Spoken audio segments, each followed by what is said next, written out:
नमस्कार, मैं हूं रत्ना और आप देख रहे हैं सी न्यूज भारत। वक्त हो गया उत्तर प्रदेश बुलेटिन का। बात होगी आजमगढ़ की, जहां पुलिस ने जनपद में खोए हुए 138 एंड्रॉयड मोबाइल फोन बरामद कर उनके स्वामियों को सुपुर्द किए हैं। साथ ही बात होगी प्रतापगढ़ की, जहां हाई वोल्टेज तारों के बीच चलती ट्रेन की छत पर युवक के खड़े रहने से यात्रियों में दहशत फैल गई और रेलवे प्रशासन में हड़कंप मच गया। ऐसी तमाम खबरों पर विस्तार से चर्चा करेंगे इस बुलेटिन में। आजमगढ़ पुलिस ने जनपद में खोए हुए 138 एंड्रॉयड मोबाइल फोन बरामद कर उनके स्वामियों को सुपुर्द किया है। इनकी अनुमानित कीमत लगभग 30 लाख रुपए बताई गई है। जानकारी के अनुसार डॉक्टर अनिल कुमार, वरिष्ठ पुलिस अधीक्षक आजमगढ़ के निर्देशन में नागरिकों के खोए हुए मोबाइल फोन बरामद करने के लिए एक विशेष अभियान चला रहे हैं। गुमशुदा मोबाइल धारकों द्वारा CEIR पोर्टल पर शिकायत दर्ज कराई जाती है, जिससे CCTNS प्रभारी द्वारा त्वरित कार्रवाई के लिए निर्देशित किया जाता है। इस अभियान के अंतर्गत फरवरी 2024 से अब तक जनपद में कुल 2583 एंड्रॉयड मोबाइल फोन बरामद किए जा चुके हैं, जिनकी कुल अनुमानित कीमत लगभग 6 करोड़ 41 लाख रुपए है। इस साल 2025 में अब तक 1332 फोन बरामद किए जा चुके हैं। वहीं 7 दिसंबर 2025 को रिजर्व पुलिस लाइन आजमगढ़ में सभी बरामद फोन उनके मालिकों को सौंप गए। पुलिस अधिकारियों का कहना है कि ये अभियान लगातार जारी रहेगा और गुम हुए मोबाइल फोन को जल्द से जल्द उनके मालिकों तक पहुंचाने का प्रयास किया जाएगा। किया है लोगों को क्या कहना चाहेंगे और किस तरह से मोबाइलों पर देखभाल करेंगे? देखिए, जैसे कि आजमगढ़ जनपद द्वारा लगातार CIR पोर्टल के माध्यम से जो फ़ोन गुमशुदा हो जा रहे हैं, उनकी लगातार ट्रेसिंग करके रिकवर कराया जा रहा है। इस महीने भी इसी तरह नवंबर 2025 में लगभग 138 फ़ोनों को हमारे द्वारा रिकवर कराया गया है, जिनका मूल्य लगभग 30 लाख रुपए है। इस प्रकार हम लोगों ने 21 माह में टोटल 2583 फ़ोन को रिकवर किया जा चुका है, जिनका बाजार मूल्य लगभग 6 करोड़ 41 लाख रुपए है। इसी तरह हमारा अभियान लगातार जारी रहेगा। लोगों से ये अनुरोध है, पहले तो अपना सतर्क रहें, मोबाइल को अपने साथ रखें, उसका ध्यान रखें। अगर किसी कारणवश गुम हो जाता है तो तत्काल CIR पोर्टल पर उसकी शिकायत दर्ज कराएं, जिसके माध्यम से हमारे द्वारा CIR पोर्टल पर जो IMI आप ट्रैक देंगे, उसको ट्रैक करके हम लोग रिकवर कर सकें फ़ोन और आपको बरामद कर सकें। ये पंजीकरण सर थाने में होगा या कहीं से भी कर सकते हैं? ये पंजीकरण आप ऑनलाइन भी कर सकते हैं। CIR पोर्टल नेट पे अवेलेबल है, ceir.gov.in। इसी वेबसाइट पर जाकर आप अपना पंजीकरण करा सकते हैं। आजमगढ़ से सी न्यूज संवाददाता CV भास्कर की रिपोर्ट। फतेहगढ़ आर्मी कैंट में एक दिवसीय दौरे पर lieutenant general Manoj Kumar Katiyar, commander पश्चिमी कमान पहुंचे। उन्होंने कैंट का निरीक्षण किया। पत्रकारों से बातचीत के दौरान सेना की प्रशिक्षण व्यवस्थाओं और आधुनिकीकरण की विस्तृत जानकारी साझा की। लेफ्टिनेंट जनरल कटियार ने कहा कि ऑपरेशन सिंदूर में भारतीय सेना ने दुश्मन को करारी शिकस्त दी है। उन्होंने सभी जवानों को सतर्क रहने और सीमा सुरक्षा के प्रति चौकस रहने की हिदायत दी। उन्होंने ये भी बताया कि फतेहगढ़ स्थित राजपूत रेजिमेंट भारतीय सेना का अहम हिस्सा है। इस रेजिमेंट ने न केवल सुरक्षा की जिम्मेदारियों में बल्कि खेल और अन्य क्षेत्रों में भी अपने सैनिकों का नाम रोशन किया है। लेफ्टिनेंट जनरल ने पहलगाम में हुए इस घटना का भी उल्लेख किया और कहा कि दोषियों को सेना ने सबक सिखाया। Going to take over after you and for the general army. सबसे पहले तो ये है कि हमें जो हमारी ऑपरेशनल रेडीनेस है उस पर कॉम्प्रोमाइज़ नहीं करना है, क्योंकि हमारे देश पर चाहे वो नॉर्दर्न बॉर्डर्स हों, चीन के साथ जो हमारी सीमा है, या पश्चिमी बॉर्डर्स हों, खतरा लगातार बरकरार है। तो ये ज़रूरी है कि हम अपनी ऑपरेशनल प्रिपेयर्डनेस में कमी ना आने दें। इसके साथ साथ एक संदेश और जो मैं हमेशा सेना को देना चाहता हूँ और बतलाता हूँ, वो ये है कि सेना में हमको अपना जो अपॉलिटिकल और सेकुलर कैरेक्टर है, यानी कि गैर राजनीतिक और गैर सांप्रदायिक, ड्रोन वॉरफेयर अभी जो फ्यूचर की लड़ाई है उसमें ड्रोन एक बहुत इम्पॉर्टेंट भूमिका अदा करेगा। तो इसके लिए ज़रूरी है कि हम हर लेवल पर, यानी कि यहाँ पर हम अपने जो अग्निवीर को ट्रेनिंग दे रहे हैं उसमें भी हम ड्रोन की ट्रेनिंग शामिल कर रहे हैं और हर लेवल पर हमें ड्रोन की लड़ाई में महारत हासिल करने की आवश्यकता है। और कोई? Thank you. फर्रुखाबाद से सी न्यूज संवाददाता आदेश की रिपोर्ट। पुलिस ने 1 दिसंबर की रात हुई लूट की घटनाओं का सफलतापूर्वक पर्दाफाश किया है। मऊ दरवाजा थाना पुलिस ने गिरोह के 4 लुटेरों को गिरफ्तार किया। उनके कब्जे से 2 बाइकों और लूट का सामान बरामद किया है। अपर पुलिस अधीक्षक अरुण कुमार ने पुलिस लाइन के सभागार में मीडिया को बताया कि ये गिरोह पहले से सक्रिय था और कई लूट की घटनाओं में शामिल था। इस गिरोह ने 1 दिसंबर की रात कायमगंज बाईपास और कोतवाली मोहम्मदाबाद क्षेत्र में बाइक लूटी थी। पुलिस ने लुटेरों के कब्जे से 2 बाइकों, एक लूटा हुआ मोबाइल फोन और एक मोटरसाइकिल का इंजन भी बरामद किया। बरामदगी के बाद आरोपियों से पूछताछ की जा रही है और इस दौरान सीओ सिटी ऐश्वर्य उपाध्याय और थाना अध्यक्ष लक्ष्मण सिंह भी मौके पर मौजूद रहे। गिरफ्तार टीम में जसमई चौकी इंचार्ज अरविंद सिंह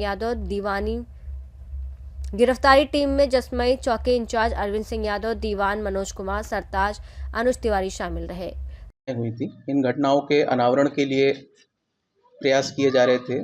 कई टीमें बनाकर पुलिस अधीक्षक महोदया के नेतृत्व में टीमों का उन्होंने गठन किया था। उनकी टीमों के प्रयास का ही एक नतीजा है कि आज दोनों लूट जो अलग अलग थाना क्षेत्र में हुई थी उनका सफल अनावरण हुआ है। दोनों ही घटनाओं में जो बाइकें लूटी गई थी उनकी बरामदगी की गई है। एक लूट में मोबाइल फ़ोन भी गया था तो उसके मोबाइल फ़ोन भी बरामद हुआ है। 4 व्यक्ति जिनकी मोडस ऑपरेंडी ऑलमोस्ट सिमिलर थी दोनों ही घटनाओं में, 4 व्यक्ति इसमें गिरफ्तार किए गए हैं। रोहित शाक्य, सुधांशु चौहान, शाहबाज उर्फ ऋषभ पठान, विशाल शाक्य, ये चारों ही अभियुक्त दोनों घटनाओं में सम्मिलित रहे हैं। इनकी गिरफ्तारी हो गई है, इनसे पूछताछ की जा रही है। सर कहाँ के रहने वाले हैं ये मऊ दरवाज़ा के 2 अभियुक्त, मऊ दरवाज़ा के 3 अभियुक्त, मऊ दरवाज़ा, चारों ही मऊ दरवाज़ा के हैं। ये सर इससे पहले भी क्या ये इनके द्वारा थाना मोहम्मदाबाद क्षेत्र में एक जो लूट की गई थी 14/11 में, वो घटना का इसमें अनावरण हुआ है। और मऊ दरवाज़ा में 1/12 में जो घटना इनके द्वारा की गई थी, दोनों ही घटनाओं का इनके द्वारा ही कारित की गई थी, जिसका अनावरण किया जा रहा है। लूट का सामान ये कहाँ बेचते थे, जानकारी? ये सब देखिए विवेचना के बिंदु हैं, इस पे अभी इनसे पूछताछ की जा रही है। कोई गैंग बना के ये काम करते थे, कोई रहा हो? ये देखिए 4 लोग गिरफ्तार हुए हैं और ये साथ मिलकर ही कार्य करते थे। इनके साथियों के बारे में इनसे और पूछताछ की जा रही है। फर्रुखाबाद से सीनियर संवाददाता आदेश की रिपोर्ट। फर्रुखाबाद के फतेहगढ़ कोतवाली क्षेत्र में पुलिस लाइन रोड स्थित भारत माता मंदिर से चोरों ने ताला तोड़कर हजारों रुपए चोरी कर लिए थे, लेकिन पुलिस की त्वरित कार्रवाई के बाद 2 अभियुक्तों को नकदी के साथ गिरफ्तार कर लिया गया है। सीओ सिटी ऐश्वर्य उपाध्याय ने बताया कि ये घटना 3 दिसंबर की रात को हुई थी, जब चोरों ने दान पात्रों का ताला तोड़कर राशि उड़ा ली थी। मामले की तहरीर के बाद पुलिस ने पड़ताल शुरू की और रविवार को पंकज कुशवाहा और बबलू शर्मा उर्फ बबलू जोशी को गिरफ्तार कर घटना का खुलासा किया। देखिए, कोतवाली फतेहगढ़ थाना क्षेत्र 30/11/2025 को CNI चर्च से एक अदर बैटरी चोरी हुई थी। वह कुछ पीतल का सामान चोरी हुआ था। वह एक चोरी 3/12/2025 को भारत माता मंदिर में हुई थी, जिसमें दान पात्र को तोड़कर अराउंड 10,000 रुपये चोरी कर लिया गया था। इसी चोरी के संबंध में SOG व थाना पुलिस द्वारा टीम्स लगाई गई थी और उसमें 2 चोरों को गिरफ्तार किया गया है, पंकज कुशवाहा व बबलू शर्मा, जिनके पास से माल बरामद हुआ है चोरी का। व एक तमंचा, दोनों के पास से 315 बोर का व 4 कारतूस बरामद किए गए हैं। पंकज कुशवाहा व बबलू शर्मा के खिलाफ पहले से ही आपराधिक इतिहास है। पंकज कुशवाहा के खिलाफ 10 मुकदमे दर्ज हैं व बबलू शर्मा के खिलाफ 8 मुकदमे पहले से दर्ज हैं, जिसमें NDPS एक्ट व गैंगस्टर एक्ट जैसे गंभीर अपराध शामिल हैं। ये तमंचा और कारतूस कहाँ से लाए हैं, कुछ बताया नहीं? अभी इसकी जानकारी की जा रही है। जो मुकदमा पहले से दर्ज है, ये अपने जनपद में या अन्य जनपद में? ये अपनी जनपद में है, ज़्यादातर दर्ज यहीं के हैं ये मामले। फर्रुखाबाद से सीनियर संवाददाता आदेश कुमार शर्मा की रिपोर्ट। महाराजगंज जिले के कोल्ही थाना क्षेत्र के रुद्रपुर चौराहे स्थित साप्ताहिक बाजार में दिन दहाड़े एक मोटरसाइकिल चोरी होने की घटना सामने आई है। पीड़ित शहाबुद्दीन निवासी विष्णुपुर फुलवरिया ने चोरी की मोटरसाइकिल की खोजबीन की, लेकिन बाइक नहीं मिली, जिसके बाद उसने कोल्ही थाने में तहरीर देकर न्याय की गुहार लगाई है। घटना सीसीटीवी में कैद हो गई, जिसमें स्पष्ट देखा जा सकता है कि चोर बेखौफ होकर मोटरसाइकिल ले जा रहा है, जबकि एक सहयोगी हाथ में थैला लेकर पास बैठा हुआ है। पुलिस ने मामले को संज्ञान में लेते हुए जाँच शुरू कर दी है। महाराजगंज सी न्यूज संवाददाता अंगद शर्मा की रिपोर्ट। मऊ जनपद के मोहम्मदाबाद गोहाना तहसील क्षेत्र के आरीपुर ग्राम सभा के पास शनिवार को एक बड़ा सड़क हादसा हो गया। सड़क किनारे पैदल चल रही एक महिला को तेज रफ्तार बाइक सवार ने जोरदार टक्कर मार दी। प्रत्यक्षदर्शियों के अनुसार बाइक चालक मोहम्मदाबाद गोहाना से घोसी की ओर जा रहा था, तभी आरीपुर के पास अचानक उसका नियंत्रण बिगड़ गया और उसने सड़क किनारे चल रही महिला को जोरदार टक्कर मार दी। टक्कर इतनी तेज थी कि बाइक चालक और महिला दोनों गंभीर रूप से घायल हो गए। घायल महिला आरीपुर ग्राम सभा की निवासी बताई जा रही है, जिसके पैर में गहरी चोट आई है। वहीं बाइक चालक भी गंभीर रूप से घायल होकर सड़क पर गिर पड़ा। हादसे के बाद वहां से गुजर रहे राहगीर तुरंत रुक गए और थोड़ी ही देर में आसपास के स्थानीय लोग भी मौके पर इकट्ठा हो गए, जिन्होंने दोनों घायलों को सहायता प्रदान की। राम सिंह, कहाँ के रहने वाले हो? जय थान का। कौन सा जिला पड़ता है तुम्हारा? मऊ। मऊ पड़ता है। कहाँ, कौन सी मार्केट आसपास है? मतलब तहसील कौन सी लगती है तुम्हारी? घोसी। घोसी लगती है। पिए हो दारू? दारू पिए हो? नहीं। अभी बोलो। अरे कैसा पिए सर? कैसा पिए? कल का पिए हो? आज कैसा पिए? कैसा पिए? कैसा क्या होता है? अरे नहीं, रस का होता है। ओरिजिनल चीज पी ले। मऊ से सी न्यूज संवाददाता प्रमोद विश्वकर्मा की रिपोर्ट। प्रतापगढ़ में शनिवार शाम एक बड़ा हादसा टलते टलते बचा, जब काशी विश्वनाथ एक्सप्रेस की छत पर एक युवक अचानक चढ़ गया। ये घटना मां बेला देवी धाम स्टेशन से आगे नया माल गोदाम रोड के पास हुई। हाई वोल्टेज तारों के बीच चलती ट्रेन की छत पर युवक के खड़े रहने से यात्रियों में दहशत फैल गई और रेलवे प्रशासन में हड़कंप मच गया। स्टेशन पर ट्रेन रुकते ही युवक सीधे एक कोच की छत पर चढ़ गया और प्रत्यक्षदर्शियों की रोकने की कोशिशों के बावजूद वो किसी की बात नहीं मान रहा था। जैसे ही ट्रेन आगे बढ़ी, युवक एक डिब्बे से दूसरे डिब्बे पर दौड़ता रहा। करीब 12 मिनट बाद कंट्रोल रूम को सूचना मिली, जिसके बाद ओवरहेड लाइन की बिजली बंद कराई गई और ट्रेन को रोका गया। सभी रेलवे फाटक सुरक्षा के लिए बंद किए गए। मौके पर जीआरपी और आरपीएफ पहुंची और एक सिपाही ने जोखिम उठाते हुए ट्रेन की छत पर चढ़कर युवक को पकड़कर सुरक्षित नीचे उतारा। युवक को हिरासत में लेकर आगे की कार्रवाई जारी है। प्रतापगढ़ से सी न्यूज संवाददाता इस्माइल खान की रिपोर्ट। प्रयागराज के मेजा क्षेत्र में किसानों के धान को सरकारी मूल्य से कम में खरीदने और धान पास कराने के लिए सोसाइटी कर्मचारियों द्वारा घूस मांगने का मामला सामने आया है। ऊंचडी बाजार निवासी किसान राम सागर कुशवाहा ने बताया कि वो अपने धान की फसल विक्रय करने के लिए रामनगर सरकारी धान क्रय केंद्र गए, जहां केंद्र संचालक ने धान का नमूना देखने के बाद कहा कि धान ठीक नहीं है और इसे पास कराने के लिए 1000 रुपये और खरीद के लिए प्रति क्विंटल 10 रुपये अतिरिक्त देने होंगे। जब किसान ने खर्चा देने से इंकार किया तो केंद्र संचालक ने धान रिजेक्ट कर दिया। इस घटना के बाद राम सागर ने जिलाधिकारी प्रयागराज सहित अन्य जिम्मेदार अधिकारियों को लिखित शिकायत भेजकर किसानों की समस्याओं का समाधान करने की मांग की है। किसान और नागरिक प्रशासन से मांग कर रहे हैं कि ऐसे क्रय केंद्र संचालकों पर तुरंत कार्रवाई की जाए, ताकि किसानों को अपनी फसल का उचित मूल्य मिल सके और किसी प्रकार की परेशानी न हो। प्रयागराज से सी न्यूज संवाददाता अंशु कुशवाहा की रिपोर्ट। खबर उन्नाव से है, जहां पुलिस ने ऑपरेशन मुस्कान अभियान में बड़ी सफलता हासिल की है। जनपद की सर्विलांस टीम ने 101 गुमशुदा एंड्रॉयड मोबाइल फोन बरामद कर उनके असली मालिकों को सौंप दिए। इन मोबाइलों की अनुमानित कीमत 20 लाख रुपए से अधिक बताई जा रही है। इस अभियान का नेतृत्व प्रभारी सर्विलांस सेल ने किया और इसे एसपी जयप्रकाश सिंह के निर्देशन में चलाया गया। अपर पुलिस अधीक्षक उत्तरी अखिलेश सिंह और क्षेत्राधिकारी नगर दीपक यादव के कुशल पर्यवेक्षण में टीम ने विभिन्न थाना क्षेत्रों से गुमशुदा मोबाइल फोन बरामद किए। पुलिस लाइन में आयोजित कार्यक्रम में मोबाइल फोन उनके मालिकों को सौंपे गए। फोन लौटने पर लोगों के चेहरे खुशी से खिल उठे। सर्विलांस सेल द्वारा सितंबर 2024 से अब तक कुल 606 मोबाइल फोन बरामद कर उनके मालिकों को लौटाए जा चुके हैं। इनकी कुल अनुमानित कीमत करीब 1 करोड़ रुपए बताई गई है। बरामदगी में शामिल सर्विलांस टीम के कांस्टेबल शुभम तोमर, कांस्टेबल प्रशांत बालियान को इस सराहनीय उपलब्धि के लिए प्रशंसा पत्र भी दिया गया। प्रांजल सिंह। कौन सा फोन आपका खोया था और कब खोया था और कैसे आपको मिला है? iPhone 15 सहरामा में खोया था। हाँ। सोहरामू पुलिस को मैंने एप्लीकेशन दिया था। हाँ। उन्नाव में हमको दिया गया है। उन्नाव साइबर थाने। कितने महीने पहले खोया था? 4 महीने पहले। 4 महीने पहले, ठीक। और उन्नाव पुलिस ने आज आपको फ़ोन दे दिया, उसके लिए बहुत बहुत धन्यवाद। किसका? पुलिस, उन्नाव पुलिस का। संकल्प भैया रोल।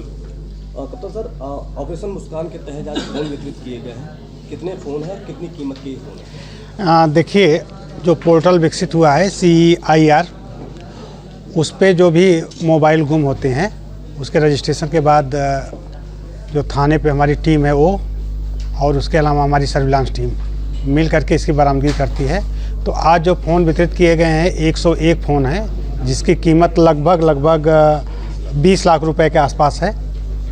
तो ये मिला जुला करके पूरे इस वर्ष में 706 फ़ोन अभी तक वितरित किए जा चुके हैं, जिनकी कीमत लगभग 1 करोड़ 25 लाख है।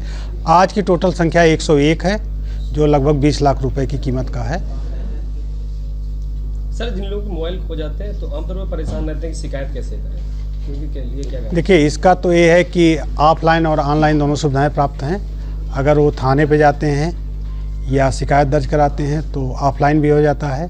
दूसरा ये है कि पोर्टल पे अगर वो अपनी शिकायत दर्ज कराते हैं तो ऑटोमेटिक आ जाता है और उस पर हम लोग तत्काल कार्रवाई करते हैं। तो ऑफलाइन और ऑनलाइन दोनों सुविधाएं उपलब्ध हैं। उन्नाव से सी न्यूज़ संवाददाता अजय कुमार की रिपोर्ट। खबर वाराणसी से है, जहां पुलिस ने एक क्रिकेट कोच मुरारी लाल गौंड को गिरफ्तार किया है। आरोपी कि उसने बच्चों को प्रलोभन देकर उनके साथ अप्राकृतिक दुष्कर्म किया। यह मामला स्थानीय लोगों में चिंता का विषय बन गया है। थाना भेलूपुर पुलिस ने आरोपी को गिरफ्तार किया। जानकारी के अनुसार मुरारी लाल गौंड केवल खिलाड़ी बच्चों को ही टारगेट बनाता था। पुलिस जांच में पता चला कि आरोपी पहले भी इसी तरह के मामले में थाना लंका से जेल जा चुका है। पुलिस ने बताया कि मामले की गंभीरता को देखते हुए बच्चों के संरक्षण और आरोपी के खिलाफ कड़ी कार्रवाई की जा रही है। और कितने सालों से कर रहा है, क्योंकि बड़ा खुलासा हुआ है? ये कल थाना भेलूपुर पर एक सूचना प्राप्त हुई थी, एक तहरीर प्राप्त हुई जिसमें क्रिकेट में कोचिंग देने के नाम पे बच्चों के साथ अप्राकृतिक दुष्कर्म करने की तहरीर 2 बच्चों के संबंध में प्राप्त हुई थी। प्रकरण की गंभीरता को देखते हुए तत्काल अभियोग पंजीकृत किया गया और 2 टीमें गठित की गई और तत्काल दोनों टीमें आरोपी की तलाश में लगी। 24 घंटे के अंदर आरोपी को गिरफ्तार किया गया है और इन्हें जेल भेजा जा रहा है। सर, ये 2007 से क्रिकेट खिला रहे हैं, ठीक सर, इनका किस मामले में लेकर?